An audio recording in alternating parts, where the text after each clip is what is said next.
है बेटे, पीला कबाब है। अब है क्या है बेटे खाना खाए ला, हाथ पैर धो के। ठीक है। हाँ तो कहाँ पढ़ा रहे था मैडम जी? पढ़ाई रही 1 2 ABCD ये कुल पढ़ाई रही। तो का बताओ कर थे? हाँ का बता रहे? खाली ये बताई थी कि लिख के आना और याद करके आना, और कुछ नहीं बताते। हाँ चलो कल चले थे स्कूल में ना, तो मैडम जी को हम बताए थे ना। ठीक है। हाँ सिर्फ वे बताए थे ही लिख के चली जाओ बस, और कुछ बताते ना कि बताए देवा करी,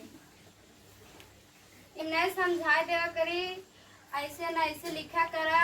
अबे कुछ आवत नहीं तो रे, सिर्फ लिख के बताई दे ही जा, लिख के चली आओ। हम ध्यान चाहिए थे ना स्कूल से बताए थे मैडम जी तोहरे। मतलब कि मैम पढ़ावा थी, लेकिन जब हम एक बार पूछे थे तो बताए रही थी, जब दोबारा पूछे थे तो डांटा थी। डांटा थे नहीं बताए थे, लड़के को डांटा थे। चल हम चाहिए थे ना बताए थे, तो बताते ना फिर से नहीं। हाँ एक बार बताए तब क्या करा थी? बैठी रहती है। लड़के पढ़ावे चाहे कि बैठे रहे,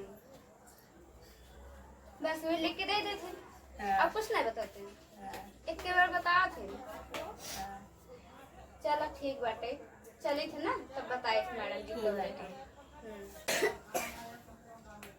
अरे भाभी मैं तो सोची आप बहुत परेशान होगी, आप तो यहाँ फंस रही हो। भाभी पहले आप बाहर चलो, इस कमरे में बहुत गर्मी लग रही है, चलो उस कमरे। हाँ बेटे बहुत गर्मी लागत। चलो